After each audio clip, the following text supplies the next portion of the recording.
प्रिय विद्यार्थियों, आज हम स्नातक प्रथम वर्ष हिंदी साहित्य प्रश्न पत्र प्रथम मध्यकालीन काव्य के अंतर्गत सूरदास जी द्वारा रचित भ्रमर गीत के पदों का रसास्वादन करेंगे। जब श्री कृष्ण ने उद्धव को ब्रज भेजा, गोपियों को, ग्वालों को, यशोदा माँ को और विरह से संतप्त सभी लोगों को समझाने के लिए, तब उद्धव को अपने पांडित्य का, अपने योग के ज्ञान का अत्यधिक घमंड था।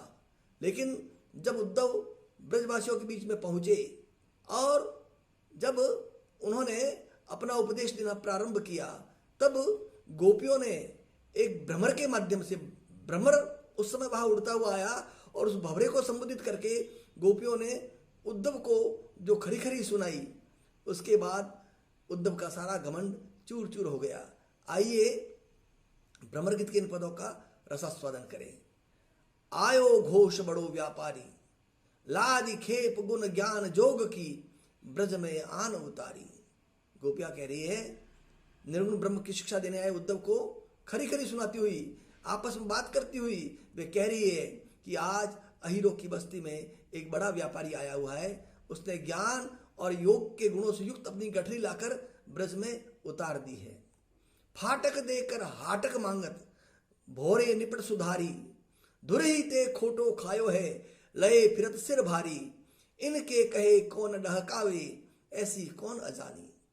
उसने हमें तो बिल्कुल भोला और अज्ञानी समझ लिया है, क्योंकि वह फाटक देकर हाटक चाहता है, अर्थात फटकन के समान जो तत्वहीन पदार्थ है, जो भूषा है, जो बेकार का कूड़ा कचरा है, वह देकर उसके बदले में सोना चाहता है। सोने के समान बहुमूल्य श्री कृष्ण को मांगता है।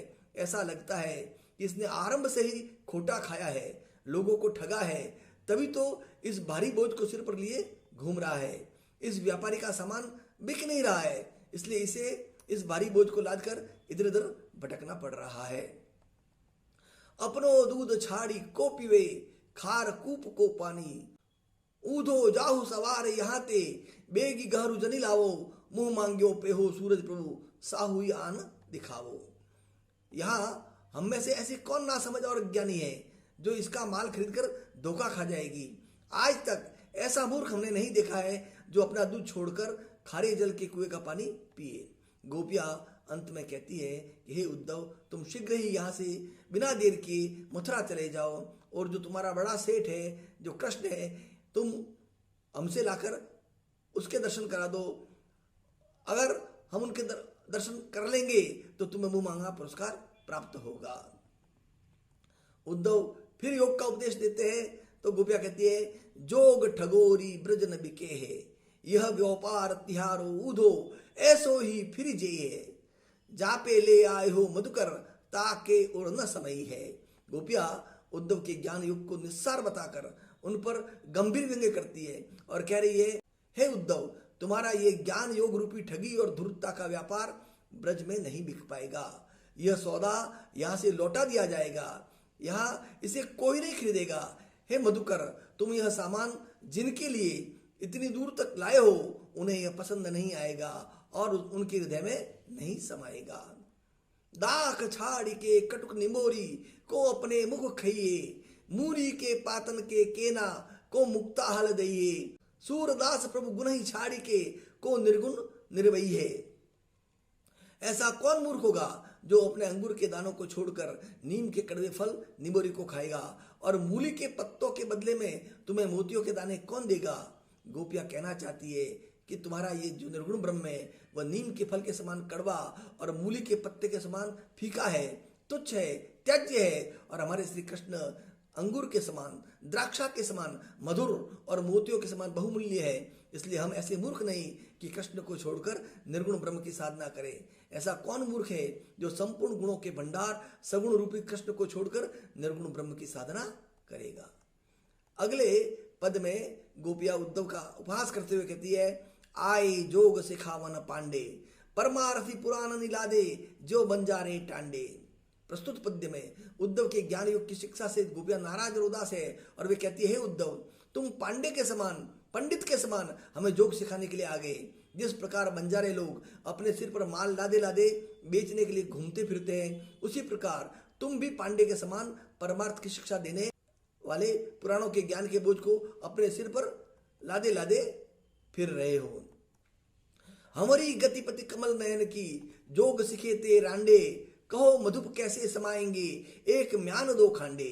हमारी गति तो अपने पति कमल नयन श्री कृष्ण के साथ है, जो हमें शरण और प्रतिष्ठा देने वाले हैं। यह योग तो उनके लिए है जो विधवा है, अनाथ है। हे उद्धव, तुम ही बताओ, एक ही म्यान में दो तलवार कैसे समा सकती है? हमारे हृदय में तो श्री कृष्ण समाये हुए हैं, इसमें योग नहीं समा सकता। कहूँ षटपद कैसे खयतु है, हाथिन के संग गांडे, काहे का झालाले मिलवत, कौन चोर तुम डांडे। सूरदास तीनों नहीं उपजत, धनिया धान कुम्हाड़े। हे भवरे, हे उद्धव, हमें बताओ कि किस प्रकार हाथी के साथ गन्ने को खाया जा सकता है। जिस प्रकार हाथी के साथ गन्ना खाने में मनुष्य कोई स्पर्धा नहीं कर सकता, उसी प्रकार हम अबला नारियों के लिए योग मार्ग की कठिन और दुरूह साधना करना कठिन है। गोपियां कह रही है कि तुम किस वजह से ये बातें बना बना के व्यर्थ की बकवास कर रहे हो। आखिर हमने ऐसी कौन सी चोरी की है जिसका तुम हमें दंड देने आए हो? तुम अच्छे प्रकार जानते हो कि धनिया, धान और काशी फल, इन तीनों की खेती एक स्थान पर होना संभव नहीं है। इसी प्रकार हमारे लिए श्री कृष्ण को छोड़कर तुम्हारे परब्रह्म को स्वीकार करना असंभव है।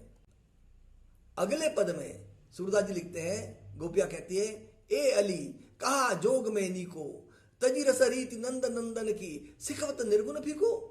उद्धव के योग के उपदेश से खिन्न गोपियां प्रस्तुत पद्य में प्रतिक्रिया दे रही है। वे खिन्न होकर उद्धव को भौरे की आड़ लेकर खरी खरी सुना रही है।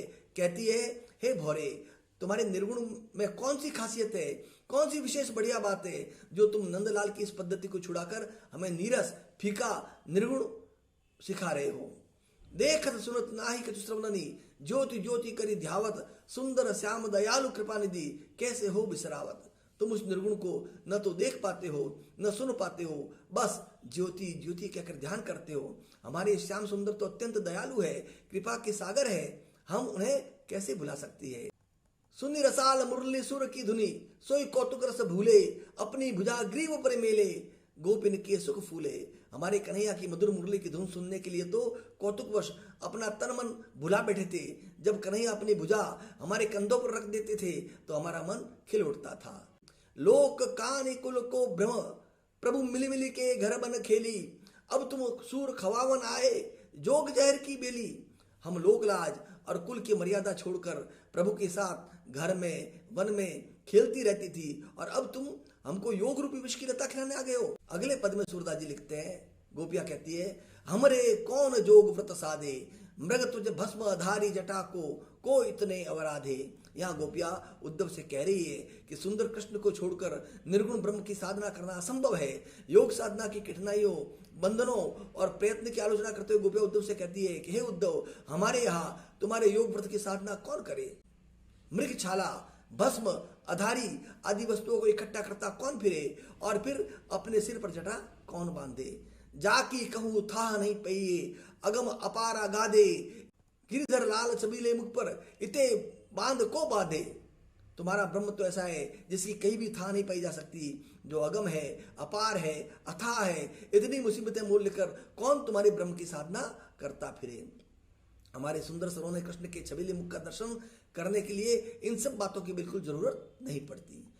आसन पवन विभूति मृग छाला, ध्यानने को अवराधे, सूरदास मानिक परिहरि के, राख गाठी को बांधे। जब तुम्हारे ब्रह्म का ध्यान करने के लिए आसन, प्राणायाम, भस्म, मृग छाला आदि को एकत्र करना और फिर ध्यान करना, इन सारी वस्तुओं को जुटाना आवश्यक है, तो ऐसा कौन होगा जो इन प्रपंचों में पढ़ करके उनकी साधना करता फिरे? ऐसा कौन मूर्ख है जो अपने माणिक्य को त्याग कर राख को गाढ़ में बांधे? हमारे कृष्ण तो मणि के समान अमूल्य है और तुम्हारा ब्रह्म राख के समान तुच्छ है। अगले पद में गोपियां कहती है, हम तो दुहु भांति फल पायो, जो ब्रजनाथ मिले तो नीको, नातरु जग जस गायो। उद्धव से गोपियां जवाब देते हुए कहती है, हे उद्धव, श्री कृष्ण प्रेम का फल तो हमें दोनों ही प्रकार से प्राप्त हो जाएगा। यदि ब्रजनाथ श्री कृष्ण मिल जाए तो बहुत अच्छी बात है, और नहीं भी मिल पाते हैं तो मरने के बाद सारा संसार हमारा यशगान करेगा कि गोपियों ने श्री कृष्ण के प्रेम में एकनिष्ठ भाव को अपनाया। अथवा ब्रजनाथ श्री कृष्ण मिल भी गए तो ठीक, नहीं तो जग में उनका यशगान ही सही, उनके यश को गाकर ही हम संतुष्ट हो जाएगी। कहवे गोकुल की गोपी सब वर्णहीन लघु जाति, कहवे कमला के स्वामी संग मिल बैठी कपांति। कहा तो हम गोकुल की गोपियां है जो वर्णहीन लघु जाति की है, और कहा वे लक्ष्मीपति ब्रह्मस्वरूप श्री कृष्ण है। ये तो हमारा परम सौभाग्य है कि हमने उनसे प्रेम किया, हमें यह अवसर मिला और उन्होंने भी हमें प्रेम के योग्य समझा और हम उनके साथ एक पंक्ति में बैठ सकी, अर्थात उन्होंने हमें समानता का दर्जा दिया। निगम ध्यान मुनि ज्ञान अगोचर ते भय घोष निवासी, ताऊ पर बसाच कहो धो मुक्ति कौन की दासी। जिन भगवान का ध्यान वेद भी करते हैं, जिन्हें ज्ञानी मुनि भी प्रयत्न करने पर प्राप्त नहीं कर पाते, जो मुनियों के लिए भी अगोचर है, वे भगवान हम अहीरों की बस्ती में आकर रहे। हे उद्धव, अब आप हमें ये बताओ कि मुक्ति किसकी दासी है? यदि मुक्ति ब्रह्म की दासी है तो वह ब्रह्म हमारे कृष्ण ही तो है। जोग कथा पा लागो उदो ना कहूँ बारंबार, सूर श्याम तजी और भजे जो ताकि जननी छार। हम आपके पाव पड़ते हैं, अपने इस योग की कथा को बार बार हमें न सुनाओ। गोपियाँ कहती है कि हे उद्धव, जो कृष्ण को त्याग कर किसी और की उपासना करता है, उसकी जन्म देने वाली माता भी धिक्कार के योग्य है। प्रिय विद्यार्थियों, ये भ्रमर गीत से सूरदास के कुछ प्रमुख पद थे। अभी सूरदास के काफ़ी पद हमें अध्ययन करने हैं, हम उन पदों का भी रसास्वादन करेंगे। आज मैंने आपको जो पद पढ़ाए हैं, इन पदों को आप मन लगाकर पढ़ें, इनके भाव को समझने की कोशिश करें। धन्यवाद, नमस्कार।